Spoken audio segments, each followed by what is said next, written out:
Hey guys, what's going on? It's Jamie, Dean, and Kylie coming at you live from all over the world today.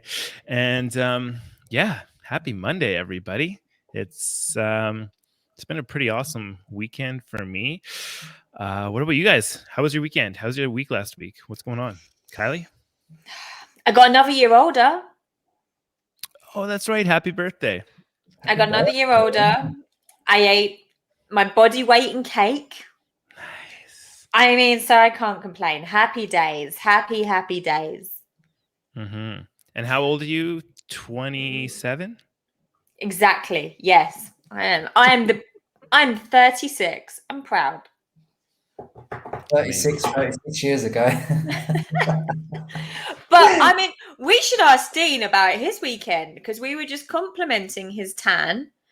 So I'm thinking Dean it got some rays. Yeah, it was warm. It was lovely. Saturday, I went to a place called Daya. It's a beautiful spot, really nice. I put some pictures up. And then Sunday on the beach as well. So it was a very chilled, relaxed, cool weekend. I really enjoyed it. I need to disconnect. So that was good. Yeah, it was good. And back on it today, studying, working, all the usual. Nice. It's wet here today. It was a shocker today. It's like being back in London today. Can't have it all the time. We were actually talking about that a little bit, me and Kylie, before, about me getting into the van and just taking that time and like just decompressing, actually like going for walks, like going out and hugging trees and doing like all that good stuff and just really connecting with like nature and stuff again. Because I didn't realize how much stress influenced my life. And I didn't realize how much like stress hides in our lives. So, and this kind of goes into like the whole self-doubt and managing it and stuff, because I find like the more stressed I am, the more that creeps into it. And I think they both go hand in hand. I don't know what you guys have experienced in your lifetimes with stress and stuff, but I definitely used to be the guy that didn't believe in stress, like didn't believe in anxiety. Blatantly, if someone told me they were anxious, I was like, I don't know what you're talking about. So I've come a long way with being more empathetic towards that and learning on how to deal with my own stresses and my own self-doubts. So I'm thinking nature, trees, hugging, even things like, have you guys ever taken your socks off and like went and walked on moss, like just a nice mossy patch? Yeah, that's pretty. And I guess it's actually called like grounding. Like we're meant to be grounded to the earth. So I want to do that, practice that every morning, jump out of my van, socks off. That's how I lived in Mexico the whole time. It was amazing. So you're a hobbit. A hobbit? It's that connection, right, though? Like back to nature, back to basics. No restraints. I guess, yeah, I get that. I'll come and join you and I'll walk around some parks with my socks off. I told you when I start building my commune, one's going to be yours and one's going to be Dean's. But I'm just going to rent them out for you guys until you get here, okay? I'm going to come visit you, Jamie, and walk around barefoot. I'm going to come visit Dean and tour some park benches. I mean, I've got a year ahead of me. I'm glad you said barefoot and not something else, Kylie. Yeah, you never know. There's wild hot springs around where I am, and everybody's barefoot. He's so cheeky, this one. Watch out for the one with the tan. He's so cheeky. Awesome. So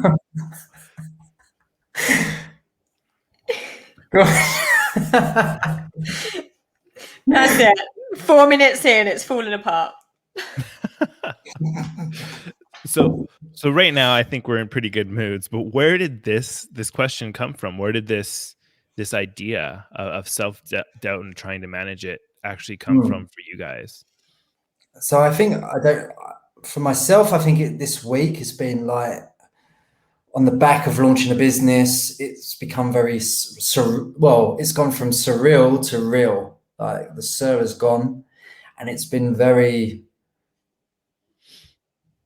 a reality check. It's almost like the hype has gone, and then it's like, okay, roll up your sleeves. It's time to put words into action, and go out there on your own and make things happen. So it's almost been a little bit, not this feeling of like loss. Sorry, not loss being lost, but the idea of kind of working and navigating on your own. I guess it's almost like you do your lessons for driving. I don't drive, but if you do your lessons for driving and you go out the first time on the motorway, it can be a bit daunting. What I've heard, it can be a bit scary. It's like, shit, I'm on my own now. I've not got someone next to me on the pedals. I've not got someone to guide me. I know how to do it. It's just applying it, putting it into action. So yeah, it's been like almost like a battle, a conflict in my head. 1 minute it's like my ego saying, yeah, you're going to do great, you're going to smash it, you're going to achieve such great things. And then on the flip side, I'm getting a completely different voice saying, oh, you're out of your depth. This is not for you. You better, reality check time. You're not going to make any money. You're going to have to go back to your old job, that kind of thing. And it's amazing how quickly they shift. And the extremes, there was no middle ground. It was either I was going to be in a nice house by the beach, everything I want, or on the streets with a black bin bag with all my stuff. That was the extreme. And within 2 minutes, I would go between. There was no middle ground of, you're going to have highs, you're going to have lows, you're going to obstacles, challenges, but you're going to work it out and you're going to learn as you go. The difference between the best and mid-table is the amount of mistakes you make, and that's part and parcel of it. So I think it's the process that most people go through that start their own business, and it's one that's been quite interesting to observe and watch happen. You've always got Jamie's commune. Yeah, that's true. That's your worst case scenario. Come to my commune. What do you guys find? Do you find that there's external sources that help you get over this self-doubt? Like, for example, say like if a stranger came up to you and like saw one of your Facebook things and made a comment, like what external sources help your self-doubt? Or if there isn't, is there things internally that help you through it? Kylie? I think for me, it's probably might sound a bit of a weird answer, but it's actually planning, because I completely understand what Dean's just been speaking about and spent a couple of weeks there myself, really. But anytime I've allowed those thoughts to start to creep in, I've then tried to literally plan them out. I'm like, okay, well, how do I get around that? Like, if business is going to be slow, like how do I work this out? Like, how do I get over this obstacle? What am I going to be doing in the meantime to be pushing forward? And so I've literally just tried to, as soon as I've started to get in that mindset, just ask myself a whole bunch of questions that kind of go to problem solution and planning. And because I'm then thinking, it takes me away from those darker thoughts. That's good. I'd say that's an internal thing, right? You're finding it in yourself to like make this plan, and that's what I guess comforts you, for lack of a better term. What about you, Dean? Is it like internal things or more external things that? I think the external things paper over the cracks. They give you that little boost, that like endorphin rush, and then it's gone again, and then you're back to square one. I would agree with Kylie, but I think what I do is that I quieten the voices down first before I go into the solution-based questions. I kind of imagine that on my wrist, it's like a motorbike. What are they called? Yeah, what are they called? Reps? Yeah, whatever they're called. And I imagine that this is like a volume, and I just turn down the Oh, ego. a throttle. A throttle, yeah. And I just turn it down. And then once it's quietened, and then I can start to think clearly. But until then voices, even the planning stage, I get distracted. I can't think clearly. There's no clarity. So what I do is I turn the voices down, and then I kind of tell myself, change the story in my head. Yeah. Stop like letting my imagination run away with itself and just get realistic about it. Like I said before, there were two extremes, and the truth is probably somewhere in the middle of that. So Yeah. kind of finding your middle ground, and yeah, as Carly said, I think that's great advice, is to plan for it, preconceive the obstacles that are coming, and then that way you're fully prepared. And when they do come, you're far more in a better place to, jump over them or smash through them, or however you want to. Yeah, I mean, I put myself in I know Dean's very good at the visualization. I'm a bit of a girl with this. Like, I literally run a nice warm bath, have a bunch of candles going, put some chilled out music on. And then, I know this probably sounds weird, but I've got a bath shelf. And then I literally sit up to the shelf, like with a pen and paper in the bath. And then I'm like, start jotting down how I'm going to, like, what I'm going to do, like pre-planning, like, and so I do zen myself out, but in a really girly way. So you're all like formed up. I can't hide it. Everything comes right through here. I can't hide my emotions. I'm like, wow. And now I know what I can get you for your next birthday. Maybe like one of those waterproof pen and paper things. But yeah, like, I literally sit there and, like, because I can spend a couple of hours in the bath, and I'm like, right, okay. So I'm in my little zen zone, and I start planning, and then I feel better, because I'm like, okay, well, I'm thinking, because I'm thinking, but they're useful thoughts, they're productive thoughts. So I'm like, okay, I can turn this noise into something productive. And maybe I shouldn't have shared that. No, I think that's awesome, because at least you get it out. I lie there, and when I think, I don't have a waterproof pen and a paper that I go in my shower with, because I don't drink baths, so it'd get a little messy in the shower. Do you get it out in the shower? My thoughts, not my emotions, my thoughts. Anyway, where's this one going? Jamie, how do you deal with your self-doubts? Internally or externally? Oh, okay.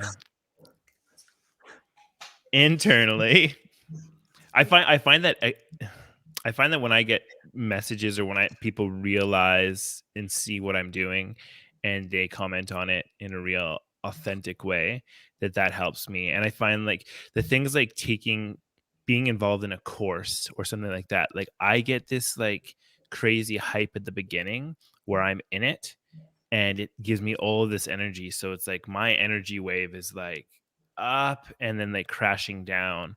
So when the self-doubt comes, it comes really hard, and it's like really, like, I just like get disconnected and like shut off. So I'm learning to deal with it. And what I think is that trying to like make this sine wave like a little smaller. But it's just, I just love being excited. I love that feeling of like doing something new and getting really excited. And I'd love to learn how to like harness that energy and keep it moving forward in some way. Cause I don't ever want to not get that excited. That's what I love. I love it when I'm just like irrational. You can't even speak to me about something, because I'm just so one-minded and focused, and I'm like, I'm doing this. And it's like, I love that about myself. I don't ever want to turn it off, but I think there might be a way to like harness it a little bit better and like aim it in a certain direction. And I mean, like, it's just like, I'm just like a very powerful weapon. You got to aim me in the right direction, or else I'm just going to hit a mirror and blow up all over the place. So dealing with self-doubt, I think for me, it's like trying to not get too far into that self-doubt mode, but definitely having people from the outside looking in, reassuring that what I'm doing and the direction I'm going is, but then I wanted to use this term right. And I don't know if I like that term right, because right for me is not right for someone else and vice versa. Sure. So I guess I just want that validation that what I'm doing is going to get me to where I need to be or where I want to be. And with my self-doubt is I need to figure out where I want to be. And I haven't quite figured that out yet. I haven't on my journey figured out where I want to be. Like doing all of this, like the coaching and like the networking and stuff like that. It's always been like, well, I want enough money to be free. You know what I mean? That's what the goal was. But that's not a strong enough why to get me there. Like, what do I really, really, really want? Once I figure that out, then I feel like the self-doubt will be less of a thing, because once I'm like, this is really what I want, and I'm just going to do anything to get there. Like it's just going to happen. I haven't found that place yet. I haven't found that place where I'm like, I really, really, really want this, and these are my reasons. And I mean, like, I've gone through all the courses and stuff that they're like, define your why, go down 7 levels, go down 15 levels, go down 1,000 levels of whys. And every time I get to where I think the last level is, it just hasn't resonated with me, right? Because I know that it's, for me, it's like all about feeling and how it feels and how an idea like makes my heart swell and my body swell, my emotions swell and stuff like that. And that's when I know that something's triggering me the right way. And sadly, that my whys haven't been there yet. So for me, with the self-doubt, is once I find this why, then the self-doubt won't matter. And like an analogy is like there's amazing stories about parents that are like in just the hardest, like life is so hard for them, and there's a story where they just look down at their little child and they're like, there's no way I'm going to disappoint this child. And that's their why. And I could just imagine the feeling they have inside themselves when they look at their child and they're like, I'm doing this for them. And when that finally clicks and connects, it's just like a mom lifting a car off her kid. It's like there's nothing that's going to stop that person from doing that once they connect with their why the right way. So that's kind of me in my journey right now, is I really want to connect with that. And then I feel like the self-doubt won't be as much of a thing anymore. That's what I think. What's interesting about that is the analogy of the parent is that their why is bigger than themselves. It's not about them, it's about something bigger. And I think that's where the answer lies.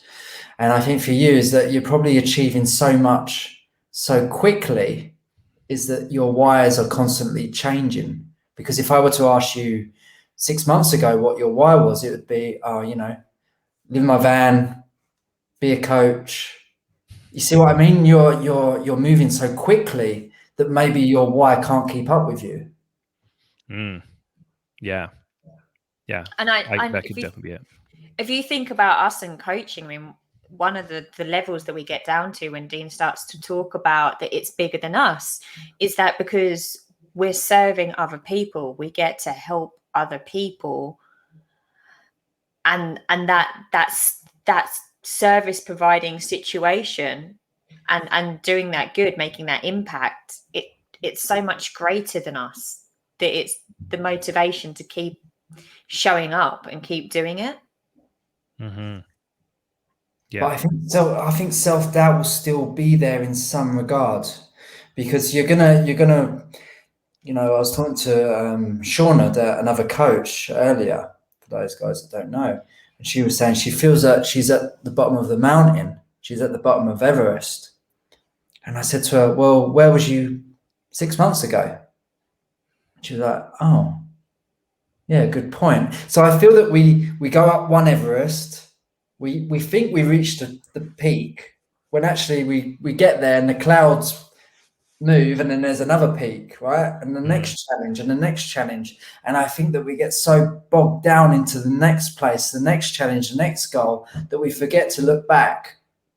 And when you look back, it's a long way down, because you're always moving, you're always achieving, you're always going on to the next stage of your life.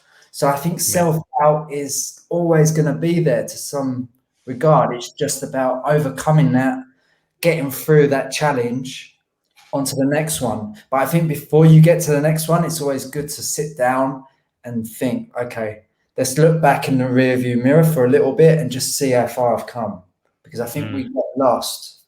We get lost and forget. And I think, Dean, you're so right, because when you think about the fact that we're going to be on that roller coaster of self-doubt as, you know, as different new challenges come along.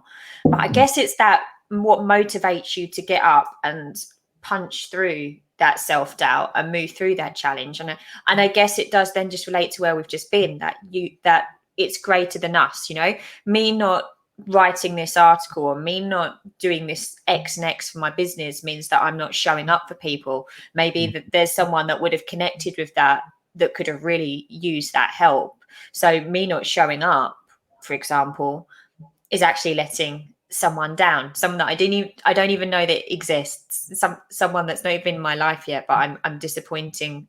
I'm not doing my best by someone that I could do. So I guess that it's greater than us is what helps you push through that self-doubt. But guys, I want to ask you, because we're talking about, like, obviously business and stuff here in this context of self-doubt. But there must be something in the past that we've all overcome when it comes to self-doubt, something that's held us back, but we've managed to navigate our way through it, and it's something that we can talk about now.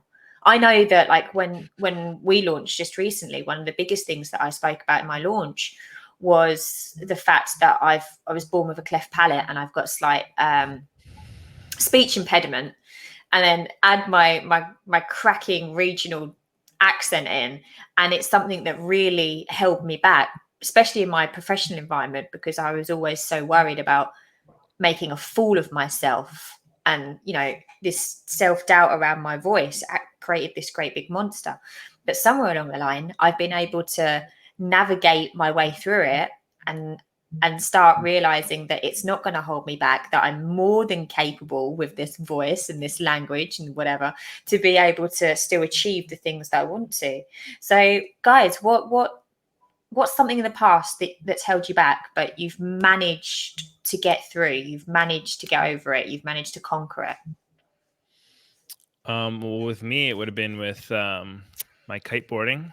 This is my little kiteboarding business here.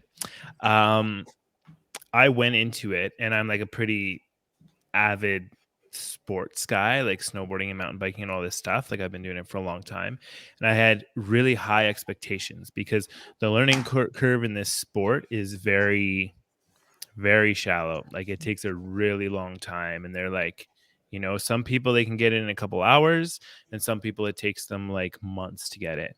And of course, for me, I had these very high expectations that I'm like, I'm going to get it in a couple hours then. Like, there's no reason why I wouldn't, right? And I started doing it, and I was like, this is impossible. I'm like, there's no way, like, I can do this. And it was so frustrating. And the self-doubt was so huge because there was so many other people that could do it. And I couldn't figure out why I was having such an issue with it and why I was having such a hard time with it. And the crazy thing is, like, before I even tried it, I took like some lessons on land, and I was really good at like flying the kite, which is like one of the hardest parts. So it was me putting it together in the water where I was failing. And the one thing that kept me moving forward was thinking back to me starting my other sports, like when I first learned to snowboard and when I first learned to mountain bike. Both of those sports, on the first day, I was like, I'm going to quit. I can't do this. This is impossible. And me thinking back to those times where I pushed through and saw where I am today, 20 years later, 30 years later, I'm like, okay, you know what? I will get this. So for me, I got over the self-doubt by thinking back to my past and being like, when did I have this issue before? And how did I get through it? And how I got through it was just gritting my teeth and just keep going, just keep moving forward one step in front of the other. So that's probably my most recent self-doubt that was really, really good to look back at. I think for me, it was struggling with writing and reading, and My spelling was atrocious. I got really bad grades in school. I was always in the bottom classes. Didn't do well, failure. And then to kind of keep a journal when I traveled, and every day pretty much for like over 4 years or whatever the case has been. And then to go on and to write and to enjoy it and not to let that hold me back, and to have 7 or 8 published short stories was a huge achievement for me. It takes me a long time to write, and I have to read it and do more than most, but for me it's worth it, and it's something that I enjoy and can't wait to get back to. Now I've organized the business and I can get back writing again. So for me, that was one of them. Having the doubt, worrying about what people thought, the idea of people laughing at my stuff, people making fun of me. Yeah, limiting beliefs, doubt. Yeah, I don't have them anymore. Nice. Yeah. It sounds like you kind of just you started to do the thing that you were afraid of, and you pushed yourself out of your comfort zone. Yeah, exactly. Yeah. And that's the thing. If any of us would have stopped when it got hard, you wouldn't have made it through. And that's the thing, is like, it's supposed to be hard at the beginning. Like, life is supposed to be hard. Imagine if you came out as a baby and you're like, oh my God, I haven't used my lungs before, it's too hard to cry. You wouldn't have made it. Like, when that doctor smacked you, if you're like, I'm not crying, like, that's the very first thing that all of us experience, is that, so we can get our first breath of air. And that first breath of air, I bet you that's really hard to take. And we're cold and we're outside. It's like, this is how we come into life, I believe, to teach us that everything we do is going to be easier than this, but it's going to be hard. Like, that's it. There's even, I don't know, do you guys have friends that you feel like they're just experts at everything they do? Do you guys know people like this? Oh, yeah. I do, yeah. Where I had friends that were younger and they were just like, they were so analytical and they were so good at doing everything. Like one friend, like, he hated golf. He didn't want to do anything with golf, but he came out once and he grabbed a golf club and he cranked the ball 350 yards or 300 yards, whatever is really far. And everyone that was there that had been golfing for like 20 or 30 years was like so pissed off, because he was just like, whatever, man, this is how you smack the club, right? And it was just like, everything he does is like that. And I don't know if like that's sometimes what we have in our heads, is that we've seen these people and we know these people and we're like, well, if it can be that easy for them, then it's that easy for us. But what I've never done is went and sat down with one of these friends and been like, I've never asked them, what do you find hard? What do you find difficult? And this is next time I see this friend in particular, I'm going to ask him, I'm going to be like, what do you find really difficult in your life? Like, what do you struggle with? Because since this is part of their lives that seems so easy, there must be something else that isn't. And that's something else we might find a little easier, because I believe that there's this balance. But what you might find is two things with that. One, they might be a jack of all trades and master of nothing. So they might be good at many things, but not specializing in one. And the second thing is the iceberg illusion, where you're only seeing the success. You're only seeing the, I don't know, it's interesting. It's interesting, but I do feel people gravitate towards certain things in a way that's, I guess you would call it talent, or they pick it up very quickly with no rhyme or reason. But it is interesting. It is interesting. But for me, guys, I think when something's a little harder, it makes you want it more, because you're like, I've got to sodding work for this. I've got to put the time and energy in, blood, sweat, and tears. So when I get it, it's going to be even sweeter. And I don't know, for me, that kind of pushes me even more, especially that, well, I'm not going to be defeated. I may have to attempt this several times, but I'm not going to be defeated. Mm-hmm. Yeah. And I feel like that's a very strong like outlook, or that feeling to have when you finally get that, where it's like, oh, am I going to do this? And then all of a sudden it clicks and you're like, no matter what, I'm going to get it. I'm not going to get defeated. Like you said, when you can say those words, or someone says those words, I think they're really powerful, rather than I'm going to do this no, I'm not going to be defeated. There's something about that. And I think as well, something just clicks in your head and it's almost like you just get it, right? It's like it takes ages and ages, and one day you just, and then it's just how the brain works. Those pathways are connected now, and you've learned it. It's, it's like riding a bike in that sense. It's always there. You might be a bit rusty, a little bit wobbly, but it's there. It's inside your head. I think that's the power of repetition as well. I mean, yes, I know I need that. That's how I learn, right? So it's like exactly. it boosts that. It boosts that self-belief. Well, I mean, look at us with this. This is the perfect example. I mean, like where we are now with this YouTube podcast channel is like, think back to November. It's like, and the only reason we are to where we are now is that we've done, I don't even know what the number is. We've done this like 20, 30, 40 times. Like that's the thing. It's like, it's just the fact that we've done it. We've repeated it. And in another year's time, you can bet that things are going to be a lot different and we're going to just have learned and kept moving forward. And that's the thing that people, I don't think, things that I didn't realize is when I see somebody on YouTube or I see someone on Instagram. Here's a perfect example. We were redoing one of the windows in my van, like changing the mesh screen out, and Lauren was doing it, and she was getting very, very frustrated. She's like, "Well, I watched this video, and this guy made it look really easy," and I'm like, this guy probably runs like a window company and has been doing this for 35 years of his life, which is why it looks easy. And I'm like, there's not many people that start a YouTube channel or start something and are doing it for their first time and are learning. Most of these people have this expertise, like woodworkers or whatever, and they're coming on and they're trying to teach people this expertise. But some people see it and they're like, oh man, like this guy's making it look easy. I should too. So that's one of those things I like kind of remind myself is like what we're doing, I think is a low percentage of what people actually see. Like people are watching this and it's like, we're learning while we're doing this. Like this is like, we're not experts, but how else are we going to get to be that expert unless we do it? Oh, sorry. You know what I mean? We'll cut that bit out, don't worry. Right now I got to learn how to edit. No, completely. Completely. Yeah. Yeah.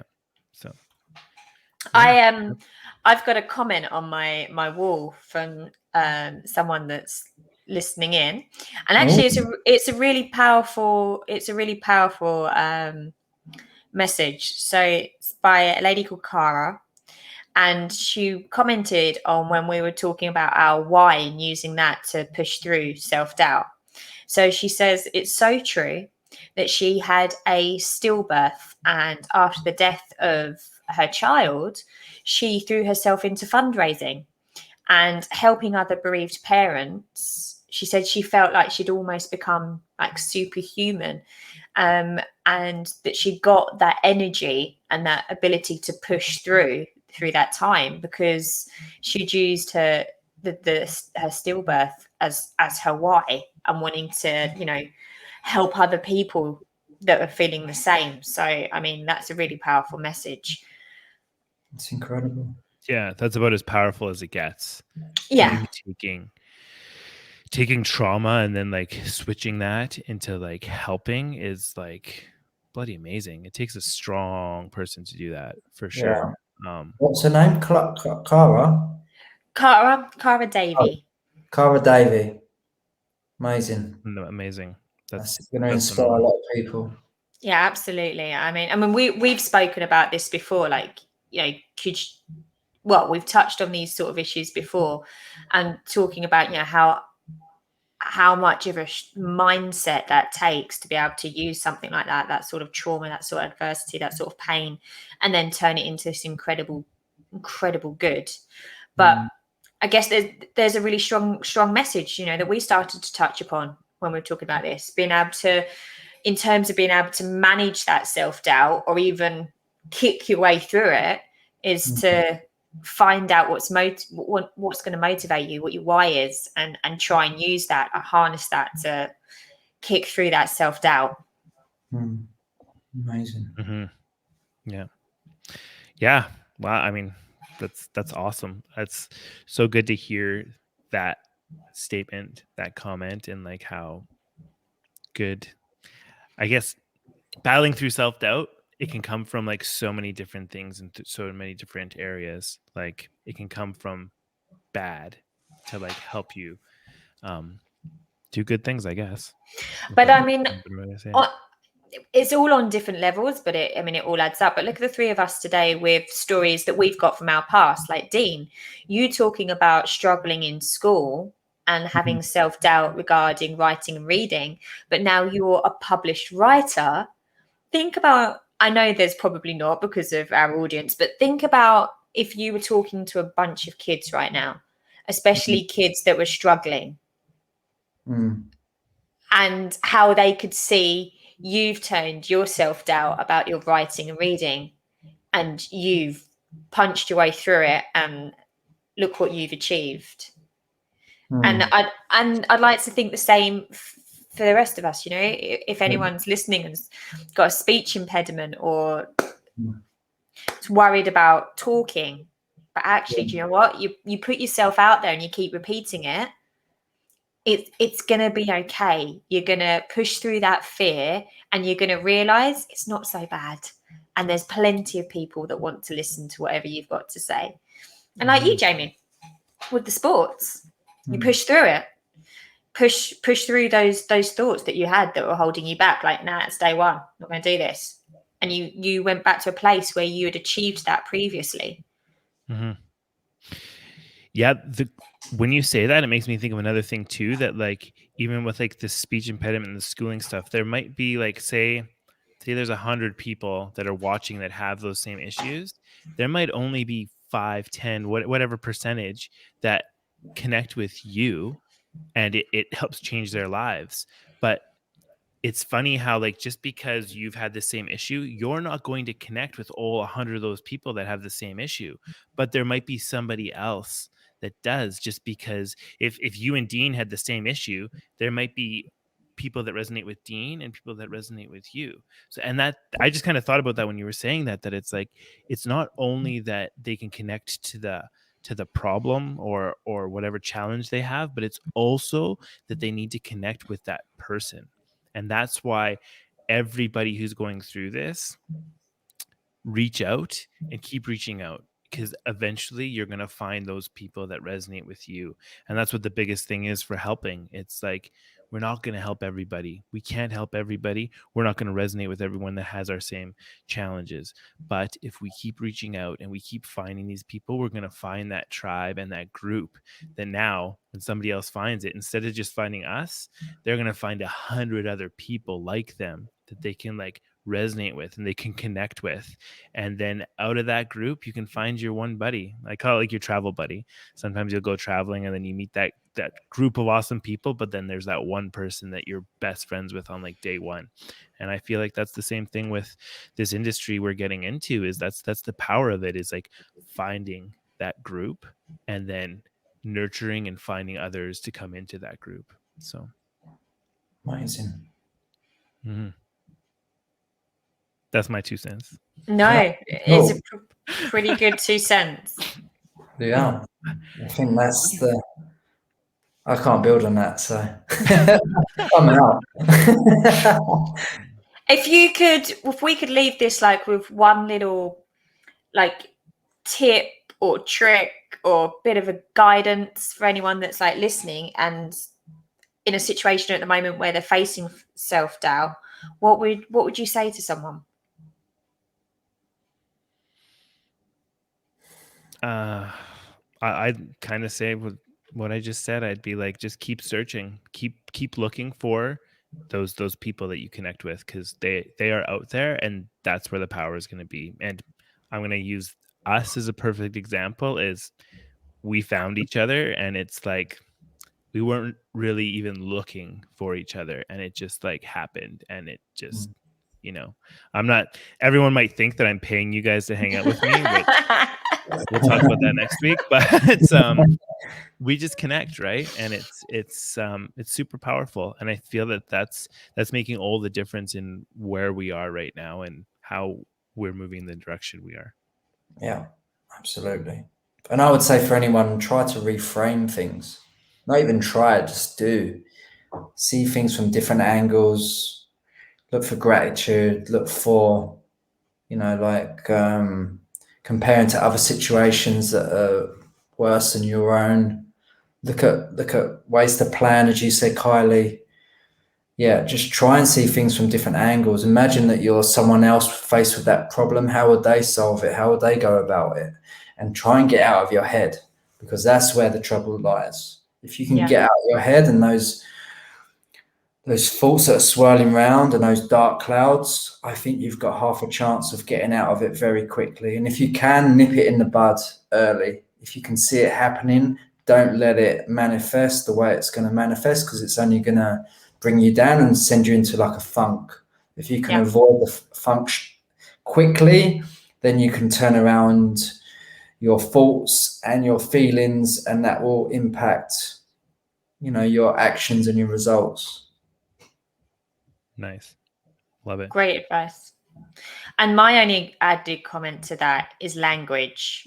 And be really mindful of what you're saying to yourself. So this whatever this thing is that's causing you self-doubt, I can imagine that language that's going along with it is I can't, I'm not, I won't. That kind of negative, limiting language. So try to change the language, try to find that problem solving solution language. Like, how can I? Yeah. Like, how do I get around this? What could I do? And try to switch that language up, because it is so damaging, because that's the conversation we hear the most. So if you're repeatedly hearing that negative language, it is like Dean said, in terms of nipping it in the bud, the more we hear that negative language, the deeper seated it's going to be. So to change it to that problem solution finding language, even get my words out. So, but you know what I mean? Find that solution. Awesome. Cool.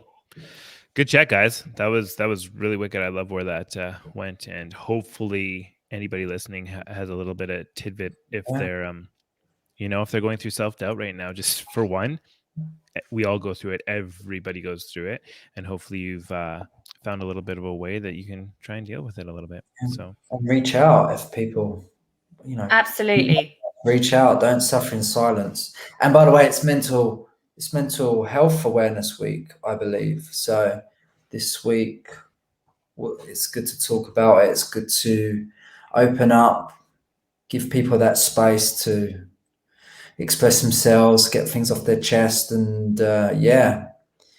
you learn more when you listen. So if you can be a set of two ears for someone, make sure you give them that opportunity. Awesome. Right on. Okay, guys. That's it. Thanks for listening. And like Dean said, feel free to reach out. And we're always here to listen. So have a good one. Have a good week, guys. Bye. Bye-bye.